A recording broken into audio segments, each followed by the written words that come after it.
सोचो, अगर एक दिन अचानक पूरी दुनिया एक आइस एज में चली जाए तो क्या होगा। इस स्टोरी में पूरी दुनिया बर्फ से ढक चुकी है, बाहर का तापमान गिरकर एकदम से -60 डिग्री सेल्सियस तक पहुंच गया है। ऐसे हालात में कोई कैसे सरवाइव कर सकता है। ऐसे हालात में गर्मी और खाना अब सबसे इम्पोर्टेंट चीजें बन चुकी हैं। साउथ कोरिया अब एक फ्रोजन जंगल बन चुका है। शुरुआत में जो लोग जिंदा बचे थे उन्होंने पहले साथ मिलकर सरवाइव करने की कोशिश की, लेकिन उन्हें जल्दी ही समझ आ गया कि खाने पीने के रिसोर्सेज सबके लिए काफी नहीं है। और फिर एक अपार्टमेंट बिल्डिंग्स के कॉरिडोर्स में लोगों ने आपस में लड़ना शुरू कर दिया। लेकिन इस सब तबाही के बीच एक लड़का है, हान फेंग, जो अपने हीट प्रोटेक्टेड फोर्टिफाइड बेस में बिना किसी डर के जी रहा है। उसके पास ढेर सारा खाना और खूबसूरत लड़कियां भी हैं। असल में हान फेंग एक रिग्रेसर है, जिसे न सिर्फ एपोकलिप्स से पहले वाली जिंदगी में रीइंकार्नेट होने का चांस मिला, बल्कि इस बार उसने एपोकलिप्स में सरवाइव करने के लिए सारी प्लानिंग भी कर ली और खुद को रेडी कर लिया। साथ ही साथ उसे कुछ सुपर पावर्स भी मिली हैं, जिनको यूज करके वो खाना डुप्लीकेट कर सकता है और उस पावर से वो किसी चीज का साइज भी बड़ा कर सकता है।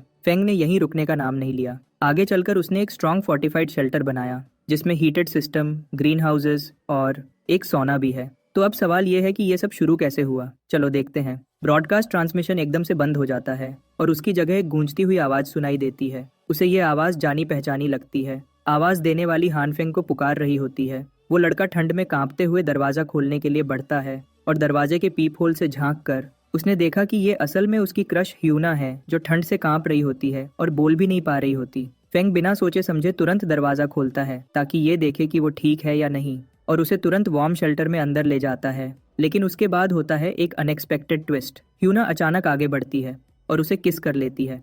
हान फेंग शॉक और डिसबिलीफ में जम जाता है। ह्यूना फुल एनर्जी के साथ हान फेंग को किस कर रही होती है और किस खत्म होने के बाद भाई साहब का रिएक्शन ऐसा होता है जैसे बोलती बंद हो गई हो।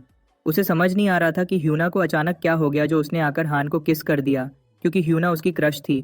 और ये सब होने के बाद हान फेंग तो दिल में शायद खुद को गीगा चैट समझ रहा होगा। उसे ऐसा लग रहा था जैसे उसने आज बहुत बड़ी चीज जीत ली है।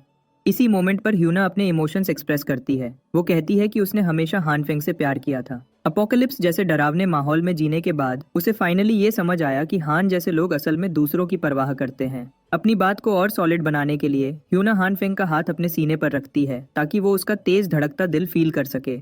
वो कहती है कि अब वो उसके साथ कुछ भी करने को तैयार है। और यही था वो हनी ट्रैप जिसमें हान फेंग धीरे धीरे फंस रहा है, क्योंकि उसका दिमाग अब छोटी छोटी रोमांटिक फैंटेसीज में डूब चुका होता है। इसी बीच ह्यूना और आगे बढ़ती है। अपनी टांग उसके दोनों पैरों के बीच में रब कर रही होती है। वो उसे और ट्रैप में फंसा रही होती है। हान फेंग और ज्यादा खो जाता है। उसका दिमाग अब पूरी तरह से फीलिंग्स के अंदर डूब चुका होता है, लेकिन वो भी अपने इमोशंस शेयर करता है। वो कहता है कि उसके लिए ह्यूना सब कुछ है, लेकिन अभी ये सब करने का समय नहीं है। ह्यूना जानती थी कि उसे कैसे मैनिपुलेट करना है। वो उसे आराम से आंखें बंद करके ये सब फील करने का कहती है। हान फेंग खुशी से मुस्कुराता हुआ आंखें बंद करता है।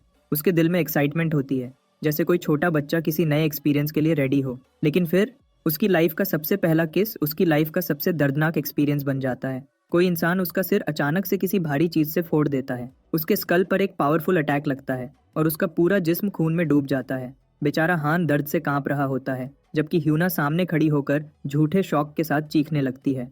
उसका बॉयफ्रेंड उसे ये सब फेक ड्रामा बंद करने का कहता है, क्योंकि वो खुद इस प्लान में शामिल थी। उन दोनों ने मिलकर हान फेंग को मारने का प्लान बनाया था, क्योंकि अपोकलिप्स के जमाने में कोई किसी का नहीं होता। वो लोग हान फेंग की हालत से ज्यादा खुश इस बात से हो रहे होते हैं कि उन्हें उसका स्टैश और रिसोर्सेज मिल गए हैं। वो लड़का जो थोड़ी देर पहले किसी इंसान के साथ एक अच्छी जिंदगी का सोच रहा था और अपनी लाइफ का बेस्ट एक्सपीरियंस ले रहा था, अब वही लड़का अपने ही खून में डूबा पड़ा है। वो होश में है लेकिन हिल भी नहीं पा रहा। मौत उसके बिल्कुल करीब आ चुकी होती है और उसकी आंखों के सामने ह्यूना अपने बॉयफ्रेंड के साथ खुशी मना रही होती है। हान फेंग की मौत किसी और की नहीं, बल्कि उसकी जिंदगी की सबसे फेवरेट लड़की की वजह से हुई थी। और अपने उस आखिरी समय में वो कसम खाता है कि अगर उसे दोबारा चांस मिला तो वो कभी किसी की बातों में नहीं आएगा। बहुत ज्यादा खून बह जाने की वजह से वो बेहोश होने लगता है और उसकी आंखों के आगे अंधेरा छाने लगता है। लेकिन उस डरावने डार्कनेस के बीच में एक हल्की सी रोशनी उसकी तरफ बढ़ने लगती है। वो उस लाइट की तरफ खींच चला जाता है। पहले उसे लगता है शायद ये स्वर्ग में जाने का रास्ता है, लेकिन उसकी ये उम्मीद तुरंत टूट जाती है जब उसका आत्मा किसी और ही जगह पहुंच जाता है और वहां उसके जिस्म और आत्मा के हजारों टुकड़े हो जाते हैं। एक्सपीरियंस होता है। इस भयानक सीक्वेंस के एंड में हान फेंग अचानक अपने बेड पर एक झटके से उठता है। उसे ऐसा लगता है जैसे वो किसी भयानक सपने से जागा है। उसका चेहरा पसीने से भरा होता है और वो कंफ्यूज्ड होकर अपने आसपास देखता है। कुछ पल पहले जहां वो दर्द के मारे मौत के करीब जा रहा था, अब लग रहा है कि सब नॉर्मल है। सिर्फ वो नहीं, बल्कि बाकी दुनिया भी नॉर्मल है और अपोकलिप्स का कोई नाम और निशान नहीं। बाहर सूरज काफी देर से चमक रहा है। सूरज की गर्मी फील करके उसे वो सुकून मिलता है जिसका उसने तो सपना भी नहीं देखा था। कैलेंडर चेक करते समय हानफेंग को पता चलता है कि आज की तारीख है 28 जून, जबकि असली टाइमलाइन में अपोकलिप्स 15 जुलाई को स्टार्ट होने वाली थी। यानी कि वो मरने के बाद रीइंकार्नेट हुआ है, और वो भी अपोकलिप्स स्टार्ट होने से कुछ हफ्ते पहले के टाइम में। उसका चेहरा शौक, हैरानी और कंफ्यूजन से भरा होता है। ये तो उसने सोचा भी नहीं था कि उसे दोबारा जिंदगी मिलेगी, लेकिन इस बार वो कुछ नए चेंजेस के साथ वापस जिंदा हुआ है। सबसे पहले बात करते हैं उसकी ग्लोइंग रेड हथेली की। जैसे ही हानफेंग होश में आया, उसका हाथ लगातार रेड फ्लेम से ग्लो कर रहा था। उसने अपना हाथ हिलाकर उसे बंद करने की कोशिश की, लेकिन कोई फर्क नहीं पड़ा। वो फ्लेम हल्की सी गर्म लग रही थी, लेकिन उसका हाथ जल नहीं रहा था। पहले तो उसने सोचा शायद उसका दिमाग खराब हो गया है, लेकिन फिर अचानक उसे एक छींक आ गई, और तब एक और अजीब चीज हुई। वही हाथ अब तेज ग्रीन कलर में ग्लो करने लगा। उसका कंफ्यूजन और भी बढ़ गया, लेकिन इस दफा कुछ अलग था। इस दफा हानफेंग अपने इस ग्लोइंग पावर का कंट्रोल खो बैठा, और उस फ्लेम का साइज और इंटेंसिटी दोनों बढ़ने लग गए। हानफेंग अभी भी पैनिक और कंफ्यूजन में होता है। एक तो वो रीइंकार्नेट हो गया है, और अब ये पावर्स उसे और पागल कर रही हैं। वो वहीं खड़ा होता है और अपने नए प्रॉब्लम को लेकर सोच में डूब जाता है। तभी उसका हाथ जो ग्रीन ग्लो कर रहा था धीरे धीरे श्रिंक होने लगता है, और इस बार का ग्लोइंग इफेक्ट पहले वाले रेड ग्लो से बिल्कुल अलग लग रहा होता है। वो एक कॉर्नर में बैठ जाता है, और उसे फील होता है कि उसकी बॉडी में एनर्जी लेवल काफी नीचे गिर चुका है। जब से ये ग्रीन ग्लो एक्टिवेट हुआ है, तब से उसकी एनर्जी पहले से ज्यादा कम लग रही होती है। गुस्से में वो अपना हाथ हवा में हिलाता है, लेकिन उसका गुस्सा कम नहीं होता। तब अचानक उसे एक एहसास होता है कि ये सब तो एग्जैक्टली वैसा ही है जैसा वो अपनी फेवरेट मानवा स्टोरीज में पढ़ता था। उसमें भी तो हीरो दोबारा रीइंकार्नेट होता है और मजेदार पावर्स के साथ कमबैक करता है। अपना ये ख्याल टेस्ट करने के लिए भाई साहब सीधा एक छुरी निकाल लेता है। उसके दिल में होप होती है कि शायद उसकी न्यू पावर्स से कोई मिरेकल हो जाए, लेकिन अफसोस के साथ कुछ नहीं होता। उस छुरी पर कोई रिएक्शन नहीं होता, और वो खुद एक जोकर की तरह लगने लगता है। ऊपर से उसे भूख भी लग रही होती है, क्योंकि इस एनर्जी लॉस ने उसका हाल खराब कर दिया है। वो फ्रिज चेक करता है, लेकिन उसका मूड और खराब हो जाता है, क्योंकि फ्रिज पूरा खाली होता है। उसकी तबीयत और भी खराब हो रही होती है। वो सोचता है कि उसे कुछ ना कुछ खाना पड़ेगा, वरना वो फिर से बेहोश हो जाएगा। तभी उसकी नजर एक शेल्फ पर पड़ती है, जहाँ एक जार में रोस्टेड सोयाबीन्स रखे होते हैं। ये वही स्नैक है जो अपोकलिप्स के समय बहुत यूजफुल हो सकता है। ये एक पूरा मील तो नहीं है, लेकिन फिलहाल के लिए काफी है। वो एक बीन उठाता है और बिना सोचे मुंह में डाल देता है, लेकिन जैसे ही वो बीन उसके मुंह में जाता है, वो अब सिर्फ एक सोयाबीन नहीं रहता, बल्कि वो एक पूरे पौधे में कन्वर्ट हो जाता है। और फिर उसका ग्लोइंग ग्रीन हाथ गायब हो जाता है, और उसके जिस्म की थकान भी कम्प्लीटली खत्म हो जाती है, और वो रिलैक्स फील करता है। हानफेंग कंफ्यूज हो जाता है और सोचता है कि क्या ये सोयाबीन्स की वजह से हुआ या उसकी पावर्स की वजह से कुछ हुआ।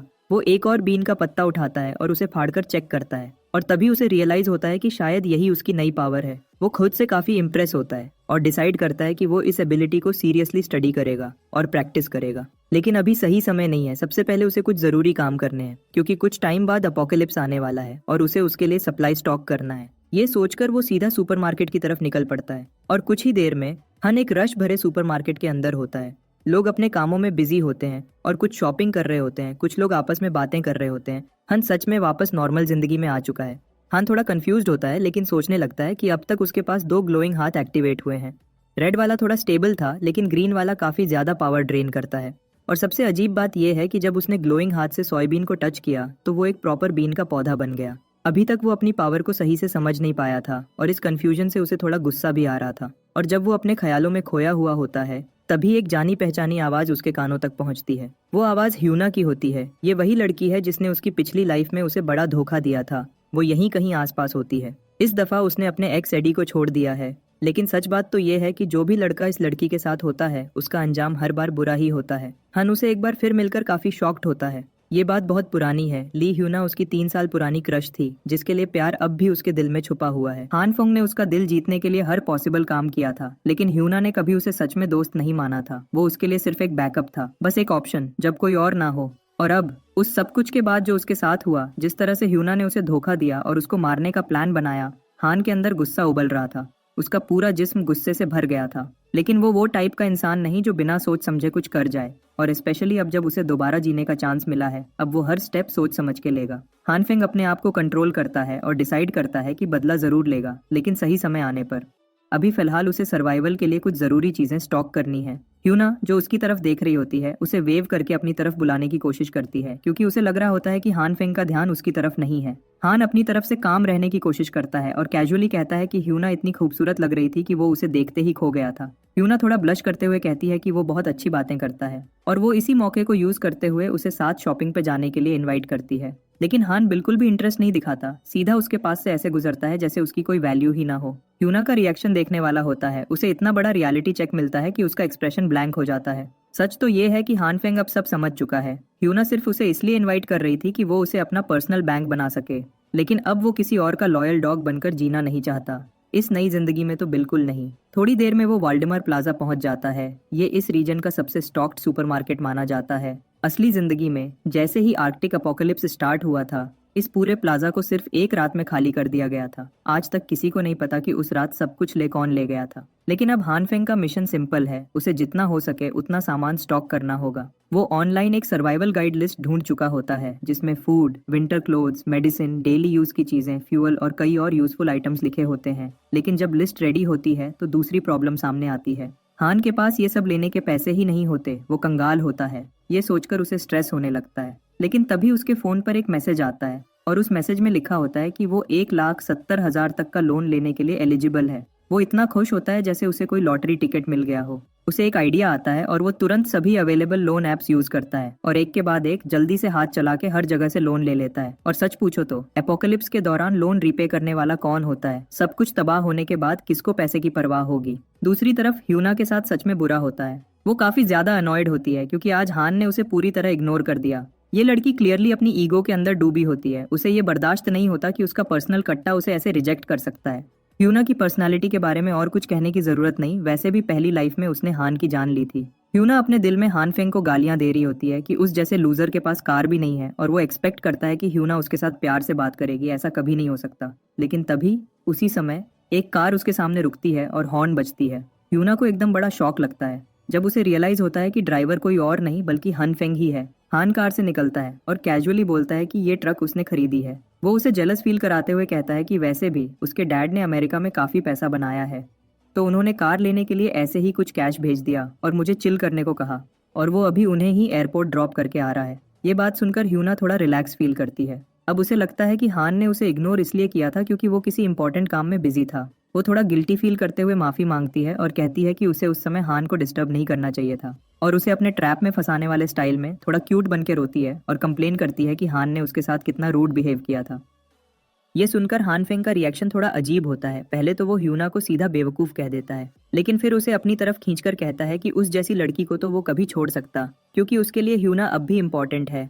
हन उसे ये जानबूझकर फील करवा रहा होता है ताकि वो उसे बेवकूफ बना सके। ह्यूना को लगता है उसने लॉटरी जीत ली है और अब तो सब उसके कंट्रोल में है। उसके फेस एक्सप्रेशन से सब क्लियर नजर आ रहा होता है। वो फिर से हान के फीलिंग्स से खेलने लगती है और कहती है कि वो भी उसके बारे में ऐसा ही फील करती है और उसे साथ में मूवी देखने का कहती है और फिर शाम का डिनर प्लान करने का कहती है। लेकिन हान उसकी बात के बीच में ही बोलता है कि उसे अब एक जरूरी काम करने जाना है और अपना सामान पैक करने लगता है, ये कहकर कि उसके पास ऑलरेडी बहुत काम पड़े हैं। ह्यूना भी थोड़ा कंफ्यूज होती है कि उसने इतना सामान अचानक किस लिए खरीद लिया है। हन चिल तरीके से कहता है कि बस उसका मन किया तो उसने सब ले लिया और उसे और जल में फंसाने के लिए कहता है कि उसने ह्यूना के लिए भी एक गिफ्ट लिया है। ह्यूना का मूड एकदम से अच्छा हो जाता है और वो करुष होकर घर लौट जाती है, ये सोचकर कि शायद रात तक उसे गिफ्ट मिल जाएगा। जाते वक्त उसके चेहरे पर एक कॉन्फिडेंट सी स्माइल होती है। उसे लगता है उसने आज कुछ बड़ा जीत लिया और हान को बेवकूफ बना लिया। लेकिन उसे ये नहीं पता कि हान के चेहरे पर भी एग्जैक्टली वैसी ही स्माइल होती है। दोनों एक दूसरे को बेवकूफ बना रहे होते हैं और सच ये है कि हान अपने सप्लाई का राज कभी नहीं बताएगा। यही उसकी सबसे बड़ी चाल है जिससे वो इस अपोकलिप्स में जिंदा सरवाइव कर सकता है। जब पूरी तबाही और परेशानी में डूबेगी तब हान फुल तैयारी के साथ अपना बदला लेगा, उस हरामी से भी जिसने उसे मारा था और ह्यूना से भी। वो खुद सोचता है कि इस बार वो अपोकलिप्स का मजा लेना चाहता है और ह्यूना का डाउनफॉल देखना उसके लिए बहुत सेटिस्फाइंग होने वाला है। अपोकलिप्स के आने में अब सिर्फ 2 ही हफ्ते बचे हैं और उस दिन पूरी दुनिया पर हैवी स्नोफॉल शुरू हो जाएगा और एक दिन में टेम्परेचर गिरकर 20 डिग्री सेल्सियस तक पहुंच जाएगा। अगले 1 महीने में हर जगह का टेम्परेचर धीरे धीरे गिरता जाएगा और 70 डिग्री सेल्सियस तक पहुंच जाएगा और पूरी दुनिया बर्फ में लपेट ली जाएगी। बाहर निकलना फिजिकली इम्पॉसिबल हो जाएगा। इसी वजह से फूड सबसे बड़ी जरूरत बन जाता है। हन अपना पूरा सामान वापस अपार्टमेंट ले आता है और उसे इतने ढंग से कवर करता है कि किसी को शक ना हो और सबसे रिस्की चीजें वो सिर्फ रात के समय शिफ्ट करेगा जब कोई आसपास ना हो। अपोकलिप्स का सबसे बड़ा इफेक्ट तब होगा जब ठंड की वजह से पावर सप्लाई का ब्रेकडाउन होगा। उस टाइम फ्यूल की डिमांड आसमान तक पहुंच जाएगी, लेकिन हान ऑलरेडी पूरे 1 साल का फ्यूल स्टॉक कर चुका है। साथ ही साथ हीटिंग सिस्टम्स भी अपोकलिप्स के बाद बंद हो जाएंगे। इस प्रॉब्लम के लिए हान ने कंस्ट्रक्शन क्रू को हायर किया, जिन्होंने उसके घर में industrial level heating system install कर दिया ताकि वो कोल्ड प्रूफ बन जाए। उसने एक अलग से सीक्रेट रूम भी रेडी कर लिया, जहां सप्लाईज और इन्वेंट्री सेफ रहेंगे। अगर कोई उसके घर आ भी गया तो उसे वो नहीं मिलेगा। जब तक ये सब तैयारी कंप्लीट होती है, जुलाई 14 आ चुका होता है। अब अपोकलिप्स आने के लिए सिर्फ एक दिन रह जाता है, और अब जब सब कुछ सेटअप हो चुका है तो चेकलिस्ट में आखिरी चीज जो बची है वो है उसकी अपनी सुपर पावर को स्टडी करना। हान फेंग जानता है कि सिर्फ स्टॉक किया हुआ सामान उसे नहीं बचा सकता। अगर उसे ठंड से बचना है तो अपनी पावर को समझना होगा, और यहीं पे उसकी पावर्स का काम शुरू होता है। ये उसके सर्वाइवल की आखिरी होप है। उसके सामने वही सोयाबीन्स रखे हैं जो उसने खुद अपनी पावर से ग्रो किए थे, और अब उनके टेस्ट का समय आ गया है। हन अभी तक ये समझ नहीं पाया कि पावर यूज करने के लिए ट्रिगर क्या है, लेकिन फिर भी वो हिम्मत करता है और एक बड़ा चम्मच भरता है और होप करता है कि कम से कम ये फूड खाने के काबिल होगा। जैसे ही वो आधी प्लेट खा चुका होता है, उसे ये कंफर्म हो जाता है कि बीन्स से कोई नेगेटिव इफेक्ट नहीं आया, यानी अब वो अपनी पावर से आसानी से फूड प्रोड्यूस भी कर सकता है और खा भी सकता है। लेकिन असली प्रॉब्लम तो ये है कि उसे अपनी पावर ट्रिगर करनी नहीं आती। अब तक उसने सिर्फ सोयाबीन पर अपनी एबिलिटी टेस्ट की है। वो फ्रिज चेक करता है कि शायद उसे एक्सपेरिमेंट के लिए कोई और सब्जी मिल जाए। वो बाहर देखता है, शाम धीरे धीरे दिन की जगह ले रही होती है और समय निकलता जा रहा है। हन फुंग की आंखें धीरे धीरे खुलती हैं। वो थोड़ा ड्राउजी और वीक फील कर रहा होता है। उसे शक होता है कि क्या वो अभी अभी बेहोश हो गया था। उसके हाथ में ब्रोकली होती है और किचन वेजिटेबल्स से भरा हुआ होता है। हर तरफ सब्जियां बिखरी होती हैं। उसका दिमाग प्रॉपरली काम भी नहीं कर रहा होता। उसकी अपनी पावर्स को यूज करने की थकावट उस पर हावी हो गई है। इस पावर को यूज करने से अभी तक उसे एक यही प्रॉब्लम सामने आई है। वो वही पुरानी सोयाबीन्स खाता है जो पहले भी खाई थी, और खाते हुए कहता है कि कम से कम उसे इस बार कुछ नया सीखने को मिला है। चलो फ्लैशबैक में जाके देखते हैं उसने सीखा क्या। बेहोश होने से जस्ट पहले आखिर उसके साथ क्या हुआ। उसने कुछ अलग अलग चीजें मंगवाई थी ताकि अपनी पावर को टेस्ट कर सके, और उसने इन्हें नए टाइप के प्लांट्स पे ट्राई किया। यहाँ से चीजें थोड़ी अजीब होने लगती हैं। कुछ प्लांट्स पे उसकी पावर का कोई इफेक्ट नहीं हुआ, वो वैसे की वैसे ही थी। लेकिन कुछ दूसरे प्लांट्स, खासकर सीड्स, उस पावर से एकदम से प्रॉपर प्लांट्स बन गए थे, जैसे कि पहले सोयाबीन्स बने थे। और फिर एक तीसरा रिजल्ट भी सामने आया। कुछ प्लांट्स ऐसे थे जो उसके हाथ में एक्सप्लोड हो गए थे। उसे अभी तक समझ नहीं आया कि ऐसा क्यों हुआ। वो उन ब्लास्ट हुई चीजों को देखता है जिनमें से कुछ कोल जैसे दिख रहे होते हैं, लेकिन ये चीज उसके लिए यूजफुल होती है क्योंकि वो ये कोल बाद में स्टोर करके हीटिंग के लिए यूज कर सकता है। इसका मतलब हान ने एक्सीडेंटली एक ऐसा रिसोर्स डिस्कवर कर लिया जिससे वो एपोकलिप्स में अपने आप को गर्म रख सकता है। हान एक्साइटेड होकर फिर से अपनी पावर्स पे फोकस करता है और नए एक्सपेरिमेंट्स ट्राई करता है। पहला वाला तो फेल होता है, लेकिन जैसे ही वो प्रॉपर्ली कॉन्सेंट्रेट करता है, उसके मैजिक पावर्स एक्टिवेट हो जाते हैं और जैसे रिजल्ट्स वो चाहता है वैसे मिलने लगते हैं। लेकिन एनर्जी लॉस इतना ज्यादा होता है कि वो एकदम से फ्लोर पे गिर जाता है और पूरी तरह बेहोश हो जाता है। वापस प्रेजेंट टाइम में आते हैं। हन ये सोचकर काफी कंफ्यूज्ड होता है कि आखिर उसकी पावर का मसला क्या है, कभी काम करती है कभी नहीं। उसके लिए ये समझना मुश्किल हो रहा होता है कि उसकी पावर्स कौन से प्लांट पे काम करेगी और कौन से पर नहीं। लेकिन उसे इस एक्सपीरियंस से एक चीज समझ आ जाती है कि उसकी पावर का ट्रिगर उसकी अंदरूनी इच्छा से लिंक्ड है। वो मेडिटेशन ट्राई करने का सोचता है जिसमें वो अपने आप को नेचर के साथ कनेक्ट कर सकता है और ऐसा स्पिरिचुअल मोमेंट क्रिएट करता है जहां माइंड और बॉडी दोनों सिंक में आ जाए। और उसकी मेडिटेशन सच में काम कर जाती है, क्योंकि जैसे ही वो आंखें खोलता है उसका हाथ ग्रीन ग्लो कर रहा होता है। उसे कंफर्म हो जाता है कि उसकी पावर उसकी अंदरूनी इच्छा से कनेक्टेड है। और अब वो और आगे टेस्ट करने के लिए एक मीट के टुकड़े पर अपनी एबिलिटी ट्राई करता है। वो एक प्रॉपर मीट के टुकड़े पर अपनी एबिलिटी ट्राई करना चाहता है ताकि वो देख सके कि उसकी पावर्स प्लांट्स के अलावा किसी चीज पे काम करती हैं या नहीं। लेकिन उसका रिजल्ट देखकर वो निराश हो जाता है, क्योंकि उसकी पावर का मीट पर कुछ भी इफेक्ट नहीं होता। यानी हान को ये एक्सेप्ट करना पड़ता है कि शायद उसे सारी जिंदगी प्लांट्स पर डिपेंड करके गुजारनी होगी। वो अपनी पूरी अंदरूनी इच्छा यूज करता है, लेकिन वो चाहे जितना भी कॉन्सेंट्रेट कर ले, वो मीट फिर भी रिएक्ट नहीं करता। ये देखकर वो दोबारा से इस बारे में सोचता है। उसकी इस मेडिटेशन के दौरान 2 रंग देखे थे, एक रेड और एक ग्रीन। अब तक सिर्फ उसने ग्रीन पावर को यूज किया था। अब इस बार वो आंखें मजबूती से बंद करता है और अपनी दूसरी पावर को अंदरूनी इच्छा से कनेक्ट करने की कोशिश करता है।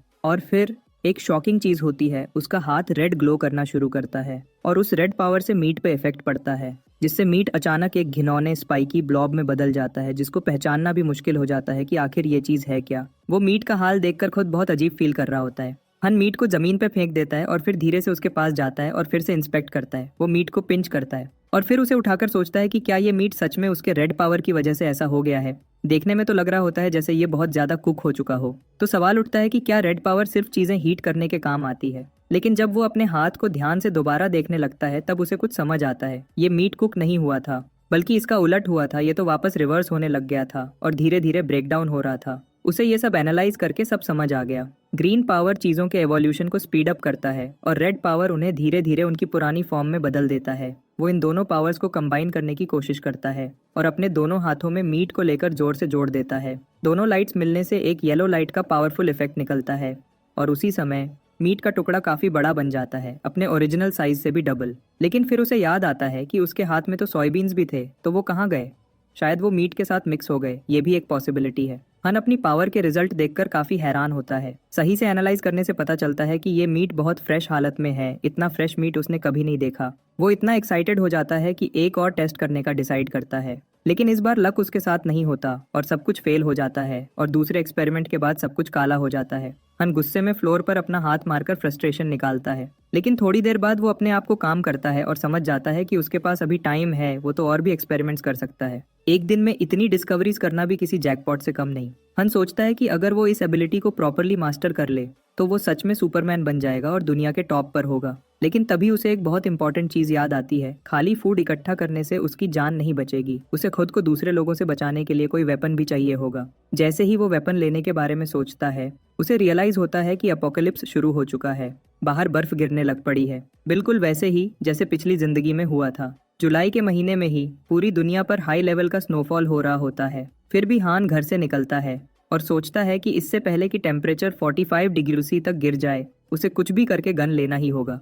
प्रॉब्लम यह है कि उसके कंट्री में गन्स लेना इलीगल है। जैसे ही वो इस ख्याल में बिजी होता है, उसकी नज़र एक चपरी हेयर स्टाइल वाले बंदे पर पड़ती है जो सबके सामने चिल्ला चिल्ला के कह रहा होता है कि वो लाओ वांग का छोटा भाई है और गैंग लीटा ग्रुप का मेंबर है। वो एक टिपिकल लड़का है जो अपने बड़े भाई के पैसे पर ऐश करता है। हन उसे देखकर सोचता है कि ये बंदा तो कहीं देखा हुआ लगता है। उसके कपड़ों का फैशन तो बहुत बेकार है। सबसे फनी बात यह होती है कि सोसाइटी के लोग इस बंदे को एक नाम भी दे चुके होते हैं। सब उसे होमलेस जो कहते हैं। इस बंदे का असली नाम ली जी है, यानी होमलेस जो हान के ही एरिया में रहता है।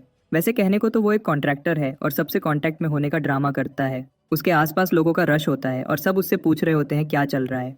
और जो हर किसी को इम्प्रेस करने के लिए यही ड्रामा करता है कि वो अपने बड़े भाई के साथ किसी बड़े प्रोजेक्ट में बिजी है। सच तो ये है कि इस बंदे के पास कोई काम नहीं होता, बस फोन पकड़ के ड्रामा करता है जैसे करोड़ रुपए के कॉन्ट्रैक्ट्स उसके पास पेंडिंग है। हन उसे देखकर सोचता है कि क्या ये बेवकूफ गन लेने में उसकी हेल्प कर सकता है। हन कैजुअली उसे हाय हेलो करता है और ऐसे एक्ट करता है जैसे वो दोनों पुराने दोस्त हैं। लेकिन सच ये है कि होमलेस जो ने हान को जिंदगी में पहले कभी देखा ही नहीं।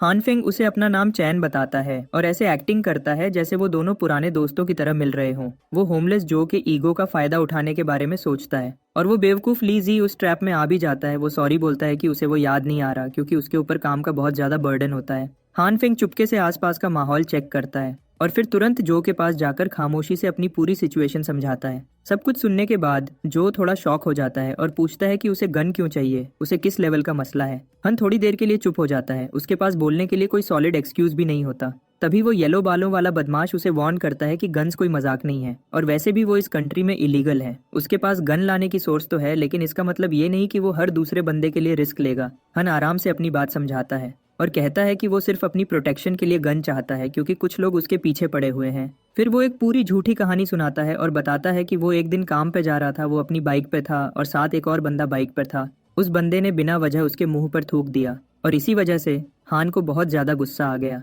तो हान ने उस बंदे को रोड पर पब्लिक के सामने साई तरफ धोया जैसे कोई बिना सर्फ के कपड़े धोता है और उसके बाद उसे वहीं छोड़ दिया। लेकिन उस बंदे ने बदला लेने की धमकी दी कि वो अपने दोस्तों के साथ वापस आएगा और अगले ही दिन हान पर पूरा गैंग टूट पड़ा और उसकी पूरी इज्जत का फालूदा बना दिया। तब से वो सोच रहा है कि उसके पास अपनी सुरक्षा करने के लिए कोई वेपन होना चाहिए, एक solid self defence weapon. Homeless जो इस कहानी पर फुल इमोशनल हो जाता है और कहता है कि थूकना ब्रो, ये तो हद ही पार कर गया। वो हान के साथ अग्री करता है कि ऐसी हरकतें करने पर सजा जरूर मिलनी चाहिए। लेकिन हान सोचता है कि ये बेवकूफ तो उसकी कहानी का मेन पॉइंट ही मिस कर गया। फिर भी होमलेस जो अपना हाथ उसके कंधे पर रखता है जैसे कोई गार्डियन एंजल हो और प्रॉमिस करता है कि वो उसके साथ है, उसे टेंशन लेने की जरूरत नहीं, वो भाई से बात करके एक वेपन अरेंज करवा देगा। ये सुनकर हान के चेहरे पर फाइनली थोड़ा सुकून आता है। तभी जो उसे अपने भाई, जिसे सब बॉस कहते हैं, के पास चलने को सजेस्ट करता है। वैसे भी उसकी लग्जरी कार सर्विस में गई हुई है। हानफेंग तुरंत अग्री करता है और उसे कहता है कि उसके पास गाड़ी है तो राइड की टेंशन नहीं है। जब दोनों गाड़ी में होते हैं, जो उसकी एसयूवी देखकर शॉक्ड हो जाता है और पूछता है कि ये कितने की है। हन कैजुअली रिप्लाई देता है कि उसे ये गाड़ी 7 लाख में मिली, काफी अच्छी डील थी। जो तो वहाँ फोटोशूट चालू कर देता है जैसे कोई इंस्टाग्राम का सुपर मॉडल हो, और सबसे फनी बात, वो कैप्शन भी ऐसा लिखता है जैसे एसयूवी उसकी खुद की हो।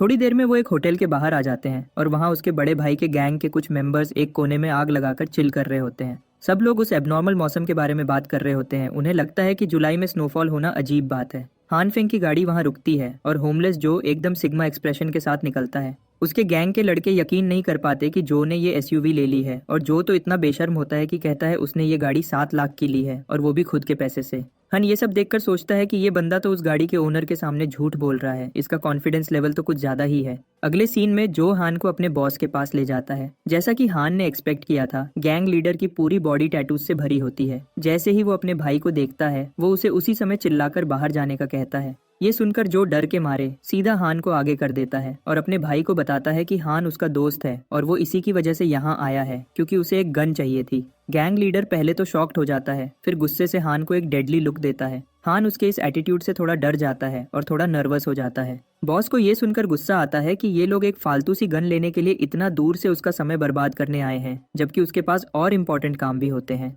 फिर वो अपने एक बंदे को हैंडगन लाने को बोलता है।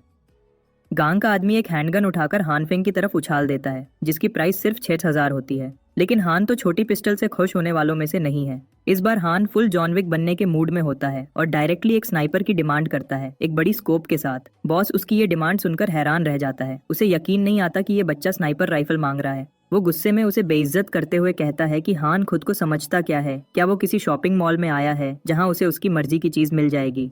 बॉस का एटीट्यूड क्लियरली ईगो से भरा होता है और वैसे चिल्लाने का कोई रीजन भी नहीं होता। लेकिन तभी हान को कवर करने के लिए जो अपनी फेक कहानियों का भंडार खोल देता है। इस बार वो बोलता है कि हान फेंग की बीवी ने उसे 3 बार चीट किया और वो काफी समय तक अपने 3 नाजायज बच्चों को पालता रहा। अब उसे सच पता चल गया है और वो बदला लेना चाहता है। और जब तक वो स्टोरी खत्म करता है, बॉस का गुस्सा पीक पर होता है। वो प्योर इमोशंस के साथ रिएक्ट करता है जैसे हान की सच में पर्सनल इंसल्ट हो गई हो। हान को लगता है कि शायद इन झूठी कहानियों का असर सच में उसके दिल पर हो रहा है, और इमोशनल होते हुए बॉस फाइनली स्नाइपर राइफल की डिमांड अप्रूव कर देता है, लेकिन कहता है उसे अरेंज करने में 2-3 दिन लगेंगे। हन इस बात से खुश होता है कि कम से कम कुछ तो काम बना है। वो साथ ही अपने सबॉर्डिनेट चैंगजी को हान के लिए एक सेमी ऑटो राइफल भी रेडी करने का कहता है। बॉस हान के लिए सच में बुरा फील करता है और एक फ्री हैंडगन भी गिफ्ट में दे देता है। हन की आंखों में चमक आ जाती है और इतनी अच्छी डील देखकर वो सच में सरप्राइज्ड हो जाता है। शुक्रिया अदा करते हुए हान उस गैंग के साथ एक इम्पॉर्टेंट इन्फॉर्मेशन भी शेयर करता है। वो कैजुअली बताता है कि उसके गवर्नमेंट कॉन्टैक्ट्स ने बताया है कि मौसम अब और खराब होने वाला है। इसका मतलब ये है कि उन्हें जल्दी से जल्दी सप्लाईज इकट्ठी करनी चाहिए, वरना सब खत्म हो जाएगा।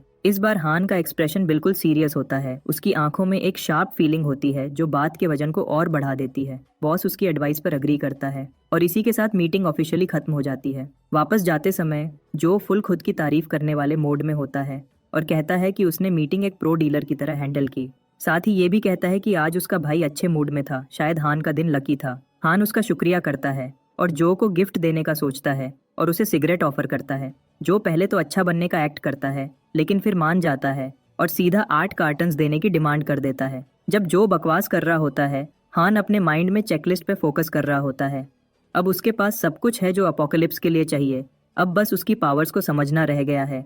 अगर वो रेड पावर यूज करके फूड बना सके तो इस अपोकलिप्स में सरवाइव करना इजी होगा। जैसे ही हान खुशी से अपने प्लान्स फॉलो कर रहा होता है, अचानक वो जो के सामने स्लिप कर जाता है और बहुत जोर से गिरता है। उसका पांव बुरी तरह से मुड़ जाता है। हान दर्द की वजह से कांप रहा होता है। जो कंफ्यूज्ड होता है कि ये अचानक क्या हो गया है। हान को शक हो रहा होता है कि उसकी टांग फ्रैक्चर हो चुकी है। वो जो को कीज देता है ताकि वो उसे हॉस्पिटल ले चले, लेकिन जो शर्म से बोलता है कि उसके पास लाइसेंस ही नहीं है, इसलिए उन्हें दूसरा रास्ता अपनाना होगा। वो हान को खुद से सहारा देकर हॉस्पिटल ले जाने लगता है, लेकिन इससे उसका दर्द और बढ़ जाता है। ये देखते हुए हान तुरंत टैक्सी बुलवा लेता है क्योंकि उसे इतनी बेइज्जती बर्दाश्त नहीं हो रही। दूसरी तरफ हॉस्पिटल का रिसेप्शन एरिया रश से भरा होता है। वहाँ नाइट शिफ्ट पर हेड नर्स जियोन काम कर रही होती है। वो देख रही होती है कि बर्फ हर घंटे बाद ज्यादा होती जा रही है। तभी उसे एक इमरजेंसी कॉल आता है। उसे मेन हॉल में जल्दी से बुलाया जाता है क्योंकि स्टाफ की कमी हो चुकी है। और अफसोस के साथ हान की टांग सच में टूट चुकी होती है। जब उसे फ्रैक्चर का रिपोर्ट मिलता है तो वो हॉस्पिटल में परेशान होकर बैठ जाता है।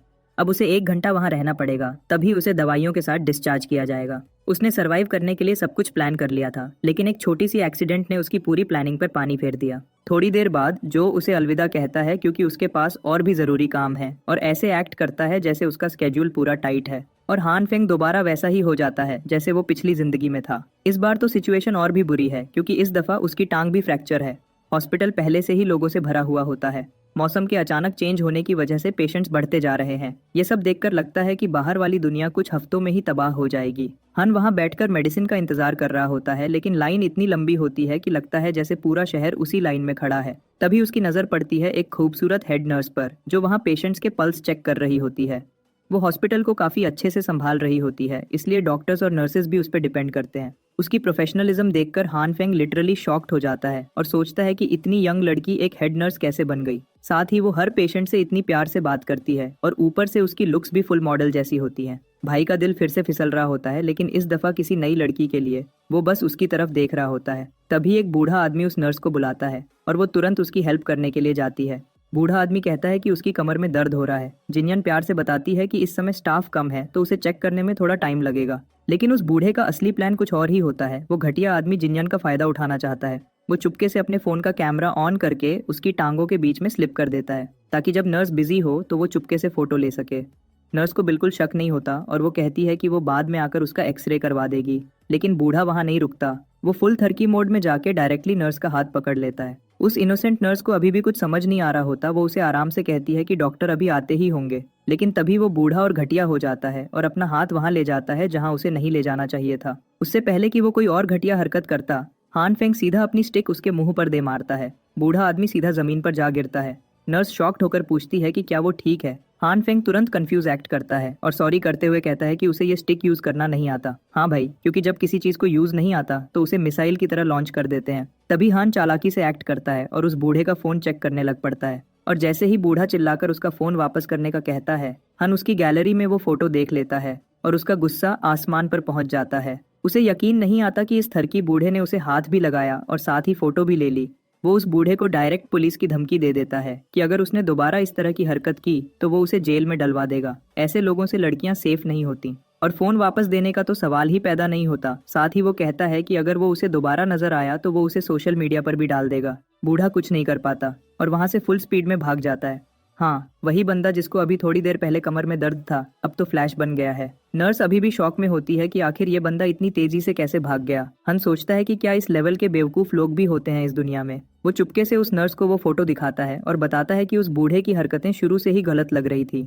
हन कहता है कि वो चाहे तो ये सब पुलिस को रिपोर्ट कर सकती है और फोन भी उसे दे देता है ताकि वो प्रॉपर लीगल एक्शन ले सके। जिनयन स्माइल के साथ फोन ले लेती है, लेकिन एक सीरियस सवाल भी पूछ लेती है कि क्या उसका पैर सच में फ्रैक्चर था या ठीक हो गया। और तब हान को याद आता है कि उसने थोड़ी देर पहले सच में पैर तोड़ दिया था। बूढ़े को सबक सिखाने के चक्कर में जो टेस्टोस्टेरोन बूस्ट मिला, उसकी वजह से वो सब कुछ भूल गया और अब जब वो ठंडा हो गया है तो असली दर्द फील हो रहा है। थोड़ी देर बाद नर्स उसके फ्रैक्चर पर सही से बैंडेज कर देती है। अब हान को ज्यादा दर्द फील नहीं हो रहा। नर्स उसका शुक्रिया अदा करती है और प्रॉमिस करती है कि वो फ्यूचर में किसी को अपना फायदा नहीं उठाने देगी। लेकिन तभी हान का पैर एक्सीडेंटली उस नर्स की बॉडी से टच होने लगता है।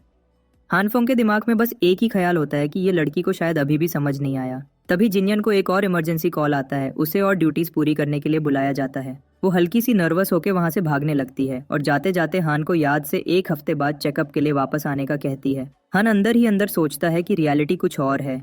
1 हफ्ते बाद तो शायद वो इससे दोबारा कभी नहीं मिल पाएगा, क्योंकि अपोकलिप्स शुरू हो चुका है और जल्द ही दुनिया को तबाह कर देगा। वो इस दुख भरे ख्याल के साथ हॉस्पिटल से निकल जाता है। अगले दिन मौसम पूरी तरह से बिगड़ जाता है। दुनिया भर में न्यूज चैनल्स एक ही बात कर रहे होते हैं कि टेम्परेचर डेंजरस लेवल तक गिर गया है। दुबई और इजिप्ट जैसे गर्म कंट्रीज, जहां पूरा साल गर्मी होती है, वहां भी स्नोफॉल हो रहा होता है, जो सच में एक खतरनाक बात है।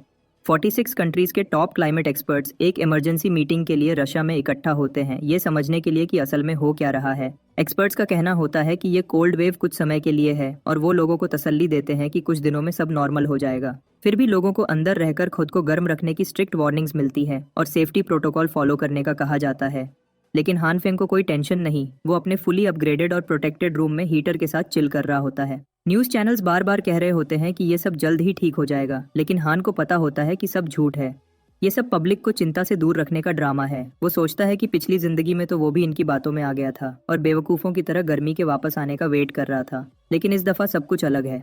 हान फेंग पूरी तरह रेडी है। उसने हर चीज के स्टॉक्स भर के रखे हैं और उसका हीटिंग सिस्टम फुल पावर पे चल रहा है। अभी के लिए उसके आसपास कोई भी प्रॉब्लम नहीं है और उसे सब कुछ अपने कंट्रोल में लगता है। लेकिन बिल्डिंग का group chat full raise mode पे होता है। सब लोग पैनिक में टाइप कर रहे होते हैं कि ठंड बर्दाश्त से बाहर हो चुकी है और अब तो हीटर काम नहीं कर रहा। उनकी चिंता बढ़ रही होती है और उस ग्रुप चैट में अचानक एक अनोनिमस यूजर एक अजीब मैसेज करता है। वो सबको बताता है कि आइस एज अपोकलिप्स शुरू होने वाला है। ये बर्फ का तूफान कोई नॉर्मल तूफान नहीं बल्कि एक नेचुरल डिजास्टर है जो अर्थ के अंदर से आया है। ये मैसेज पढ़कर हान फेंग शॉक हो जाता है क्योंकि ये बात सिर्फ उसी को पता होनी चाहिए थी। हान के दिमाग में तुरंत एक ख्याल आता है कि ये बंदा कोई आम इंसान नहीं है, हो सकता है कि वो भी उसकी तरह रीइंकारनेट हुआ हो। उसे इस बात की चिंता होने लगती है और वो सोचता है कि इसे इग्नोर नहीं किया जा सकता, क्योंकि अगर हान ही इस स्टोरी का मेन कैरेक्टर है तो किसी और के पास फ्यूचर की इन्फॉर्मेशन कैसे हो सकती है।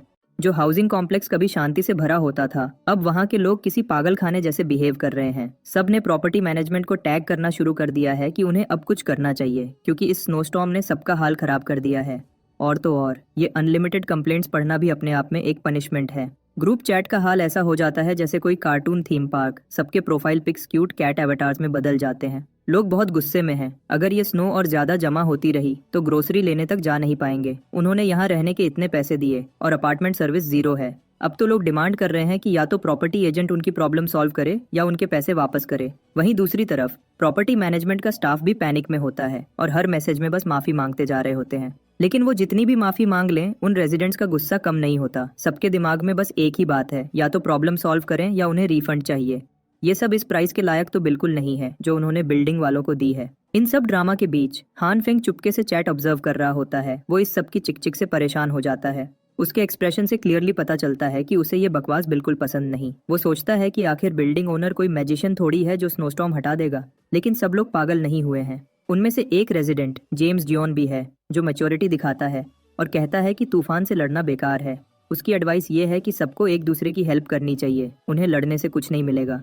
नेचुरल डिजास्टर किसी के कंट्रोल में नहीं होते और प्रॉपर्टी मैनेजमेंट पर चिल्लाने से सिर्फ उनका स्ट्रेस ही बढ़ेगा। लेकिन सबको जायोन का ये एटीट्यूड पसंद नहीं आता। कुछ लोग उसे ही टारगेट कर लेते हैं और कहते हैं कि क्या वो मैनेजमेंट का चमचा है। जियोन उन्हें आराम से समझाता है कि वो किसी साइड नहीं ले रहा, सिर्फ रियलिटी बता रहा है। वैसे भी लड़ने से कुछ सॉल्व नहीं होगा, लेकिन फिर भी वो सब नहीं मानते और कहते हैं उन्हें पहले स्नो हटानी होगी, तभी वो जाके ग्रोसरी ला पाएंगे, क्योंकि उनका भूख से मरने का मूड नहीं है। जियोन फिर से सबको लॉजिक समझाने ट्राई करता है और कहता है कि अगर बाहर की स्नो हटा भी दी तो रोड क्लियर मिलेगा, इसकी क्या गारंटी है। अगर फुटपाथ क्लियर हुआ तो वो चलकर ग्रोसरी स्टोर तक जा सकते हैं। इसी बीच हान फेंग का एक्सप्रेशन बदल जाता है। उसने इस ज्ञानी बाबा को पहचान लिया होता है जो सबका लीडर बनने की एक्टिंग कर रहा होता है। हान की आंखों में क्लियरली नजर आ रहा होता है कि उसका इस बंदे के साथ कुछ पुराना चक्कर है। तभी एक और बंदा फुल नो नॉनसेंस मूड में चैट ज्वाइन करता है और बिना किसी इंट्रोडक्शन के सीधा बोलता है कि अगर उन्हें खाना चाहिए तो सबको निकल के रोड क्लीन करना होगा, क्योंकि उनकी बकवास से स्नो नहीं पिघलने वाला। ये कहकर वो लॉग आउट हो जाता है। एक और बंदा आगे बढ़ता है और कहता है कि वो स्नो हटाने में हेल्प करेगा। ये थोड़ा बदमाश एटीट्यूड वाला बंदा भी हान फेंग को काफी जाना पहचाना लगता है। थोड़ा थोड़ा करके रोड साफ करने के लिए और भी लोग रेडी हो जाते हैं। नाजुक सी दिखने वाली लड़कियां भी बर्फ साफ करने के लिए हाथ गंदा करने को तैयार हो जाती हैं। और फिर एंट्री होती है ह्यूना की, जो एक स्नो हटाने की वॉलंटियर बन के सामने आती है। हान फेंग थोड़ा कंफ्यूज होता है कि इस कार्टून जैसी लड़की ने आखिर स्नो साफ करने के लिए हाँ कैसे कर दी। पता लगता है कि उसका प्लान सिर्फ अटेंशन लेने का होता है। वो बस ये चाह रही होती है कि आसपास के थरकी लड़के उसकी नज़र में अच्छा बनने के लिए उसके सामने आएं और उसकी चिंता करते हुए उसे काम करने न दें। और जैसे ही उसने थोड़ा नाटक किया, उसका प्लान काम कर गया और उसने अपना सारा काम दूसरों पर थोप दिया, क्योंकि दूसरों को धोखा देने वाले लोग वही करते हैं। हन उस ग्रुप चैट से लॉग आउट कर जाता है। वो इस सब से बहुत तंग हो चुका होता है। खास तौर पे ह्यूना उसे कभी डिसअपॉइंट नहीं करती। उसका मूड खराब करने में तो वो सबसे आगे होती है। और तभी उसके फोन पे नोटिफिकेशन आता है। ह्यूना उसे मैसेज कर रही होती है, क्योंकि उसे पता है कि हान फेंग उसकी हर बात मान लेगा। वो उसे थोड़ा सा खाना लाने का कहती है, जैसे हान उसका नौकर है। और हान को ट्रैप में फंसाने के लिए एक वाहियात पिक भी भेजती है, जिसमें उसकी नंगी टांगें और नंगा जिस्म नजर आ रहा होता है और सब कुछ फ्रंट रो डिस्प्ले पर होता है। हान फेंग ये सब देखकर इम्प्रेस्ड होता है और सोचता है ह्यूना के इस एफर्ट को तो 10 आउट ऑफ 10 देना पड़ेगा। वो इतनी ठंड में भी इतने हॉट मूड में है। लेकिन क्योंकि उसका पैर फ्रैक्चर है, इसलिए इस समय उसके लिए अपनी थरक दिखाना पॉसिबल नहीं है। इसलिए वो एक ऐसी मजाकिया लाइन भेजता है जो ह्यूना का मूड तुरंत ऑफ कर देती है। और जैसे उसने एक्सपेक्ट किया था, हान फेंग का रिप्लाई अपना काम कर गया। ह्यूना इतना गुस्सा होती है कि उसका मन करता है कि वो उसके मुंह को कुचल दे। आज इस तूफान को शुरू हुए तीसरा दिन है और टेम्परेचर ऑलरेडी 20 डिग्री सी के नीचे जा चुका है। क्योंकि ये सब इस तबाही की बस शुरुआत है, इसलिए सिटी का सेंट्रल हीटिंग सिस्टम अभी तक एक्टिव है। सब लोग चिल हैं और बिना किसी चिंता के जिंदगी गुजार रहे हैं। इंटरनेट भी चालू है और हर बंदा अपनी डेली के कामों में लगा हुआ है, और बिल्कुल एक बोर्ड टीनेजर की तरह। हान फेंग भी टिकटॉक स्क्रॉल कर रहा होता है, जहां वो चालू गर्ल्स के शॉर्ट वीडियोस देख रहा होता है। लेकिन सच तो ये है कि वो इस सबसे ऑलरेडी बोर हो गया है। और ये सिर्फ अपोकलिप्स का दूसरा दिन है। अब उसके दिमाग में ये ख्याल आता है कि अकेलापन इंसान को अंदर से कितना खा जाता है। उसकी फ्रैक्चर्ड टांग ने तो वैसे भी उसका चलना फिरना ऑलमोस्ट जीरो कर दिया है। वो अब फंस गया है और फुल रिकवरी में कुछ महीने लगने वाले हैं।